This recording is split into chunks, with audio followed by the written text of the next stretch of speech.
Hola, muy buenos días amigos, feliz inicio de semana. Están ya en su sección de finanzas personales de Primera Página. Hoy vamos a hablar de la mujer en los negocios. La mujer con estos múltiples roles, la mujer como ama de casa, como madre, como trabajadora, también como estudiante, muchas cosas que hacer, generalmente eficiente, sobresale. ¿Cómo se inserta una persona con todas estas demandas de actividad en el mundo de los negocios? Nos acompaña Silvana Daduc, ella es psicólogo social, también es miembro del Centro de Mercadeo del IESA, profesora, doctora también en esta materia. Y quisiéramos en principio que nos haga como una explicación, un panorama de cómo está la mujer venezolana en el mundo de los negocios. Ok, bueno, fíjate, la inserción laboral de la mujer en general comenzó a comienzos de la década de los 70 y desde ese entonces, con los cambios en los patrones económicos, sociales y políticos del país, progresivamente la participación de la mujer ha sido cada vez más amplia en distintas áreas de la economía. De hecho, hoy en día el papel y el aporte de la mujer a la economía es alrededor del 50%, y en algunas organizaciones y en algunas áreas de negocio las mujeres incluso están alrededor del 60 y el 70% de la participación en el mercado laboral. Eso es en nuestro país. En nuestro país, ¿okay? Que es una diferencia importante con otros países de la región. Es decir, en Latinoamérica, aunque la participación de la mujer ciertamente se ha incrementado, en el caso de Venezuela pareciera que este crecimiento ha sido mucho más activo, ha sido mucho más vertiginoso. Ahora, ¿cuáles son las oportunidades? Ya nos hablaba del porcentaje, pero ¿qué oportunidades tiene en la práctica una persona, una mujer con diferentes rangos de formación a la hora de insertarse en el mercado laboral, a la hora de buscar una oportunidad, a la hora de ser seleccionada como gerente, como técnico, como directora de una empresa? Bueno, hoy en día las mujeres tienen igualdad de oportunidades de crecer y de prosperar en muchas áreas de negocio y desarrollar planes de carrera muy exitosos, porque las diferencias de género entre hombres y mujeres, que quizás era una de las razones primordiales por las cuales los hombres lograban sobresalir, sobre todo en temas gerenciales y en temas de negocio frente a las mujeres, esas diferencias se han ido desdibujando.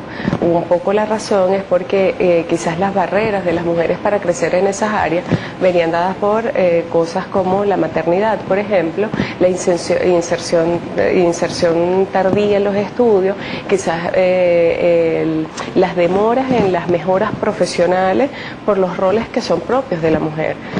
Sin embargo, la mujer ha postergado la maternidad. Eso es un hecho inédito en Venezuela y en muchos países latinoamericanos, y el hecho de que la tasa de natalidad se haya reducido y haya incrementado en edad ha hecho que la mujer dedique parte de ese tiempo a desarrollarse profesionalmente, lo que la ha puesto, ¿verdad?, en una condición de equidad frente al hombre en el mundo de los negocios.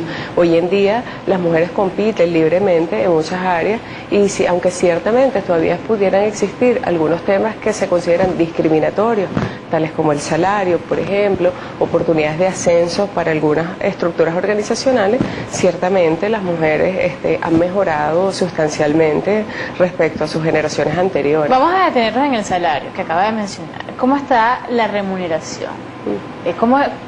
¿Cómo se evalúa y cómo se remunera a la figura femenina en los negocios? Bueno, en general, digamos, es la misma respecto al hombre. Quizás la diferencia viene dada, y muchos de los autores que plantean que existen diferencias en las remuneraciones del hombre respecto a la mujer, viene dada quizás por la experiencia de las mujeres respecto a los hombres, por estas razones que dije anteriormente, tales como la maternidad, que creo que es el rol más importante, que le ocupa mayor tiempo a la mujer, que compite con otras actividades que tienen que ver con el cuidado del hogar, aunque no estén los hijos, y que siguen siendo obligación de la mujer. Entonces esto es lo que hace que las mujeres tengan menos experiencia y que quizás la manera de desarrollarse en el mundo organizacional sea un poco más lenta. Entonces esas diferencias en términos de experiencia laboral es lo que cuenta como el factor clave y que introduce unas diferencias en el salario. Entonces digamos que la diferencia en el salario no viene dada por la condición de género en sí misma, sino por las diferencias, ¿verdad?, que el género introduce en el desarrollo de carrera, que es otra cosa. Entonces esa cifra hay que leerla con cuidado. Quizás en el pasado, en los años 80, en los años 90, se habían estudios muy serios que mostraban que había una discriminación salarial en temas de género. pero hoy en día eso no es el punto crítico. ¿Y esto cómo incide en el trabajo en equipo? Fundamental en el ambiente laboral. Bueno, uno de los temas fundamentales es que para las mujeres, por ser mucho más afectivas, por ser mucho más comunicativas, juegan un papel conciliador en los negocios. Entonces, en el mundo gerencial, sobre todo en estos tiempos de crisis, de cambios y de retos que hemos estado viviendo en Venezuela, las mujeres juegan un rol fundamental porque permiten conciliar, permiten integrar, permiten servir como de vínculo y de interlocutoras entre diferentes partes de las organizaciones.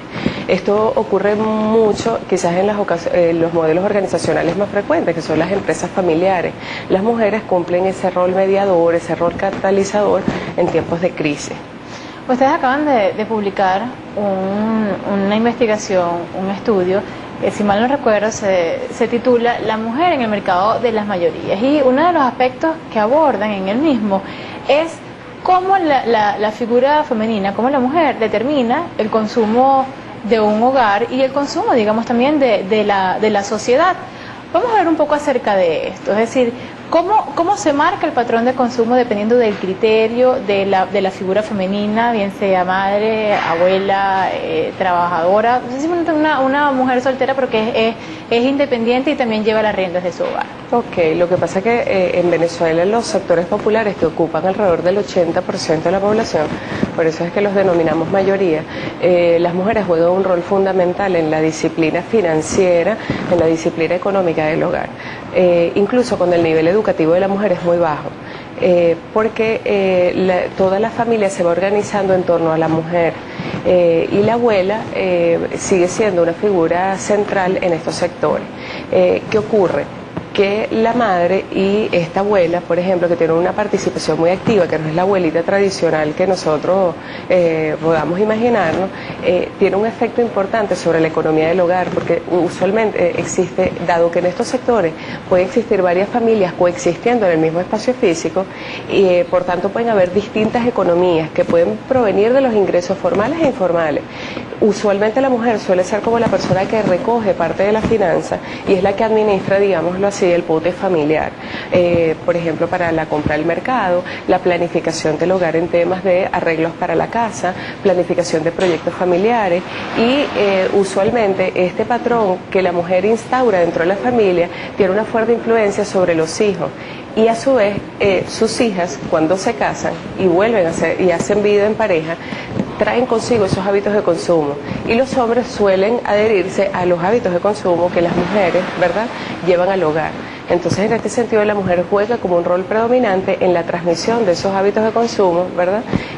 Por ejemplo, cómo se administra el dinero, qué cosas prioritarias, qué marcas se consumen, dónde se compran, cómo se compran, cuándo se compra, qué se ahorra, cómo se ahorra dentro del hogar para los proyectos familiares. Y eso lo toman en cuenta las empresas y el mercadeo a la hora de colocar los productos. Así debería ser, así debería ser. Tiene un rol determinante en la decisión. Nos queda muy poquito tiempo, pero quisiera que luego de estas investigaciones que ustedes han venido realizando, de estos estudios que han elaborado y han publicado, compartiera con nosotros algunas de las conclusiones, pero en términos prácticos para quienes nos están escuchando. O sea, una mujer que probablemente en este momento está justamente tratando de ascender, buscando un trabajo, tratando de insertarse en la sociedad o en el ámbito laboral, ¿qué debería tomar en cuenta? Bueno, yo creo que el tema de la preparación académica es un punto crucial. Ya hemos dicho que el tema de género pareciera no tener un impacto determinante, no como lo hubo en el pasado. Entonces aquí la preparación académica hoy en día es una de las herramientas fundamentales para poder competir en el mercado laboral. Otro elemento es la experiencia laboral. ¿Okay? La experiencia laboral es un factor crítico en Venezuela. De hecho, los más jóvenes en las estadísticas se quejan de este elemento, y este suele ser un elemento crucial para la mujer, que quizás posterga la inserción laboral por dedicarse a otras actividades que son propias de su condición de mujer. Entonces, eso hay que pensárselo hoy en día, o repensar cómo va a ser el plan de carrera, porque ese tiempo que tardo en insertarme pudiera ser la brecha crítica para mejorar mi ascenso al mundo gerencial, por ejemplo, o desarrollar mi carrera, y a su vez estar en equidad respecto al hombre en temas salariales. Agradecemos a Silvana Dadó, psicólogo social y profesora del IESA, por habernos acompañado la mañana de hoy y haber compartido con nosotros el resultado de estos estudios y esta experiencia. Vamos a comerciales, al regreso el programa tiene más.